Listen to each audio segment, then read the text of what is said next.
91 के अंदर हर नशा लाने वाली चीजें हराम कर दी गई हैं। तो ऐसे वक्त पर जो तंबाकू होता है उसके अंदर नशा भी होता है। और हदीस नंबर 2002 सही मुस्लिम की रिवायत के मुताबिक जो ज्यादा करने के बाद, जो चीज ज्यादा इस्तेमाल के बाद नशा है, उसका थोड़ा भी हराम करार दे दिया गया है।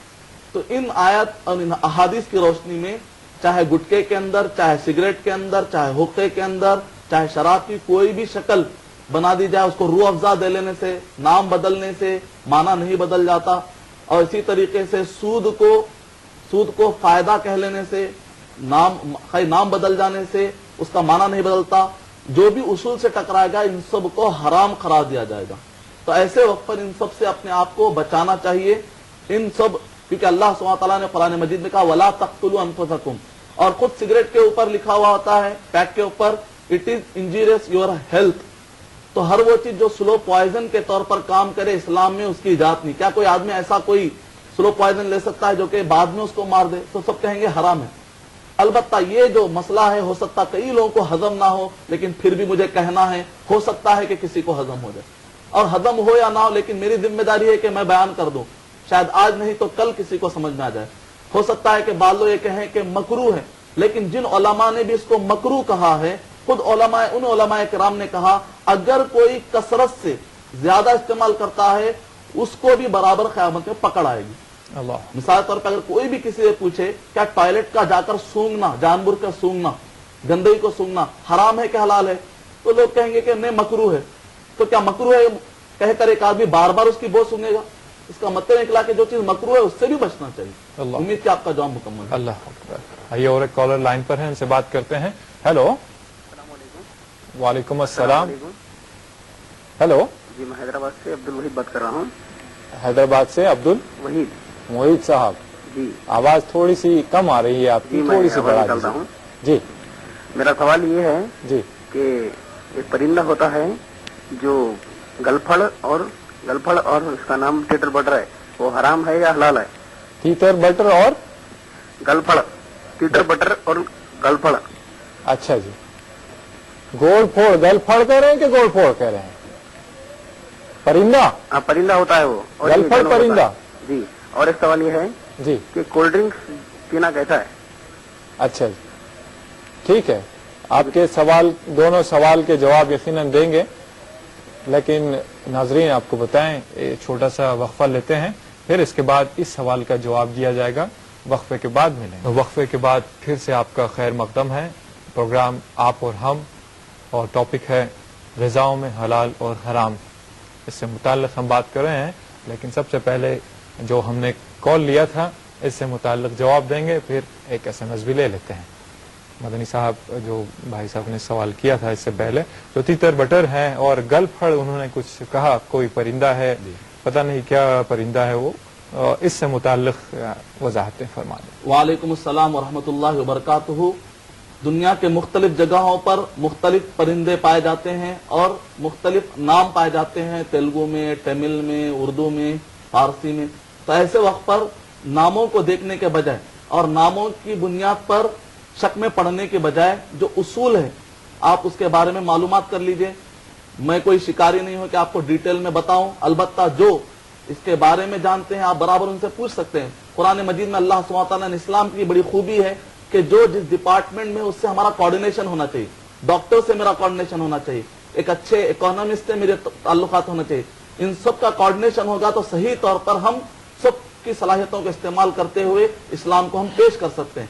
इस शरई मसले को जो उसूल की शक्ल में मैं आपको दूंगा कि हर वो परिंदा के जिसके पास पंजा पाया जाता हो, सिर्फ पाया जाना नहीं चाहिए, वो पंजे को इस्तेमाल करता हो और उसकी बुनियाद पर हमला करता हो, ये सारी चीजें अहम, और चीर फाड़ता हो और खाता भी हो, ऐसे परिंदे को खाना जायज नहीं है।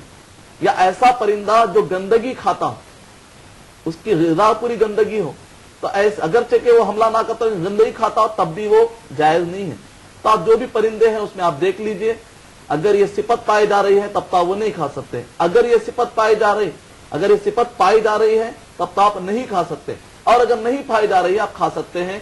सूरह आराफ सूरह नंबर 7 आयत नंबर 157, अल्लाह ने हर खबीस चीज को हराम कर दिया और अल्लाह ने हर तय्यब 5 चीजों को हलाल कर दिया। उम्मीद कि आपका जवाब मुकम्मल हो। सुभान अल्लाह, सुभान अल्लाह। आइए एक SMS लेते हैं। मुमताज साहब ने कोलकाता से लिखा है, इट इज हलाल to invest in shares, what about the interest involve in these companies? वालेकुम अस्सलाम व रहमतुल्लाहि व बरकातुहू। आजकल शेयर्स के बारे में काफी अहम मसाइल खड़े हुए हैं। जहां तक बैंक्स के शेयर्स पाए जाते हैं उसमें इन्वॉल्व होना जायज नहीं, क्योंकि वो पूरा सूदी कारोबार है। सूरह माइदा नंबर 5 आयत नंबर 2। और इसी तरीके से जहां तक बॉन्ड्स का मसला है, जो कंपनी शेयर्स की शक्ल में, बॉन्ड्स की शक्ल में जारी करती है, यानी कि मतलब है कि आप कंपनी को गया के खर्जा देते हैं, पलटा कर वो आपको जायद पैसा देते हैं। खर्जे पर जायद पैसा लेना सूद है। सूरह बकरा सूरह नंबर 2 आयत नंबर 275 से लेकर 280 तक, सूरह रोम सूरह नंबर 30 आयत नंबर 39, सूरह आल इमरान नंबर 3 आयत नंबर 130, सूरह निसा नंबर 4 आयत नंबर 160 और 161। और जहां तक शेयर्स का मसला है, जो कंपनियां सॉफ्टवेयर, हार्डवेयर या इंजीनियरिंग प्रोडक्ट तैयार करने वाली जो कंपनियां या ऐसी कंपनियां जो जारी करती हैं, शेयर्स के बारे में जनरल बातें बताता हूं। स्पेसिफिक आप फिर रुजू कर सकते हैं डिटेल में। अलबत्ता जनरल उसूल, अगर ये उसूल से कॉन्ट्रडिक्ट होता है शेयर, तब तो वो जायज नहीं। कोई भी अगर टकराए, ये 5 उसूल मुकम्मल होना जरूरी है। सबसे पहले कि जहां कहीं भी आप इन्वॉल्व होते हैं वो कंपनी का प्रोडक्ट हराम नहीं होना चाहिए। और दूसरा ये है कि जहां कहीं भी आप इन्वॉल्व होते हैं उस कंपनी को आप तिजारत के बुनियाद पर होना चाहिए, सूद की बुनियाद पर नहीं। यानी मुख्तसर लफ्जों में आप जो कैपिटल देते हैं उसके ऊपर परसेंटेज फिक्स किया जाए तो वो सूद हो जाएगा। जो प्रॉफिट होता है उसके ऊपर अगर परसेंटेज फिक्स किया जाए तो ये बिजनेस है, ये जायज है।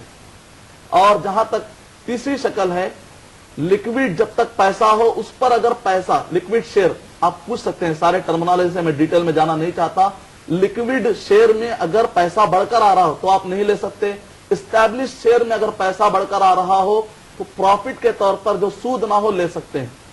चौथा उसूल यह है कि बाज़ औक़ात कंपनी वाले बिजनेस को प्रमोट करने के लिए सूदी खर्जा लेते हैं, तो ऐसे वक्त पर यह मसला इख्तलाफी बना कि बाद ने इसको हलाल कहा, बाद ने इसको हराम। अगर आपको उसकी मालूमात नहीं है तब तो वो आपके लिए हलाल है, लेकिन अगर आपको उसकी मालूमात हो जाती है तो इसमें बेहतर बात तो यही है कि आप ऐसी कंपनी तलाश करें जिसके अंदर यह भी चीज ना हो, ताकि हमारा पूरा रिज़्क़ हलाल आए।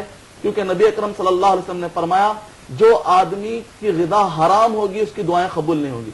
जब दुआएं कबूल ना हो तो फिर हमारा इस दुनिया में और आखिरत में हमारा जीना फिर कैसे मुश्किल हो जाएगा, आप इस अंदाज़ा लगा सकते हैं। उम्मीद कि आपका जवाब मुकम्मल हुआ।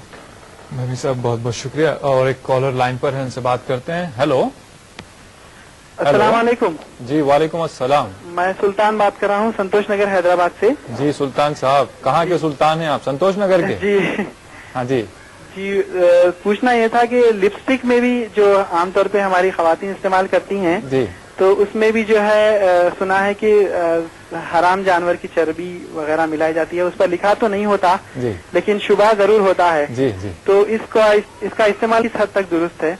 अच्छा। और दूसरा सवाल ये है कि टूथपेस्ट में भी कई जानवरों की हड्डियों का पेस्ट मिलाया जाता है, पाउडर। जी। तो इसके भी बारे में जरा डिटेल बताएं। सुल्तान साहब, हमने आपसे सवाल ये तवक्को किया था कि आप तलवार से मुताल्लिक, तोप से मुताल्लिक कोई बात पूछेंगे, लेकिन आप लिपस्टिक और टूथपेस्ट के मुताल्लिक सवाल पूछते हैं। तो यकीनन आपका सवाल शायद ही राज तौर पर आपसे ताल्लुक न रखता हो, लेकिन फिर भी इस सवाल का जवाब मिल जाने से शायद बेशुमार खवातीन के मसाइल हल हो जाएंगे। शुक्रिया। बहुत बहुत शुक्रिया, आपने हमें कॉल किया। मदन साहब, मुख्तसर तौर पर जवाब दें, लिपस्टिक का इस्तेमाल और टूथपेस्ट में जो भी चीजें मिलाई जाती हैं उससे। वालेकुम अस्सलाम व रहमतुल्लाहि व बरकातुहू। जहां तक टूथपेस्ट का सवाल है उसके ऊपर भी जैसा कि मैंने अभी आपके सामने कहा कि अगर आपने पहले से देखा है तो ये ग्रीन मार्क आपको मिलेगा टूथपेस्ट के ऊपर भी मैंने देखा है, तो अल्हम्दुलिल्लाह आप ले सकते हैं। तो जाहिर बात उसका मतलब निकला कि ना उसमें हड्डी है ना उसमें गोश्त है। और जहां तक लिपस्टिक का मसला है तो ऐसे वक्त पर उसके अंदर भी 2 तरह के पाए जाते हैं। एक तो वो है जो जड़ी बूटियों से बनाए जाते हैं, जिसके अंदर, दूसरा वो है जिसके अंदर चर्बी मिलाई जाती है। जो चर्बी मिलाई जाए, जाहिर बात है वो हलाल होने का सवाल ही नहीं उठता। इसमें कोई मजबूरी भी नहीं है कि कोई आदमी मजबूरी की दलील दे। मजबूरी का मतलब बिल्कुल अलग है। क्या कोई आदमी कह सकता है मैं मजबूर था और मुझे शादी नहीं हो रही थी लिहाजा मैंने बहन से शादी कर ली? ये तो मजबूरी का डेफिनेशन ही नहीं हुआ। मजबूरी का डेफिनेशन कुछ अलग है। फैशन के तौर पर हराम चीज में इन्वॉल्व होना जायज नहीं है। अलबत्ता अगर ऐसा लिपस्टिक मिल जाए जिसके अंदर गोश्त वाला मसला, जैसा कि आमतौर पर ऐसे भी पाए जाते हैं, वो तलाश करके इस्तेमाल किया सकता है। औरत के ज़ेबो ज़ीनत के लिए इस्तेमाल करना जायज़ है। इसी तरह जेलेटिन का भी मसला आता है। जेलेटिन ऑक्सफोर्ड डिक्शनरी के मुताबिक ये है कि जिसके अंदर मछलियों के कांटे मिलाए जाते हैं, उसका मिश्रण मिलाया जाता है, तो ऐसे वक्त पर जाहिर बात है मछली चूंकि हलाल है, उसकी हड्डियां भी हलाल रहेंगी, उसकी बुनियाद पर वो जेलेटिन भी हलाल रहेगा। जहां तक मसला है कि अब जानवरों का अगर जेलेटिन मिलाया जा रहा हो तो चूंकि दवाई एक मजबूरी है, तो ऐसे वक्त पर अगर ऑप्शन ना हो, उस दवाई का कोई और ऑप्शन ना हो, तो ऐसे वक्त पर जानवरों के हड्डियों से मिला हुआ जेलेटिन इस्तेमाल कर। उम्मीद कि आपका जवाब मुकम्मल हो। मदनी साहब बहुत बहुत शुक्रिया।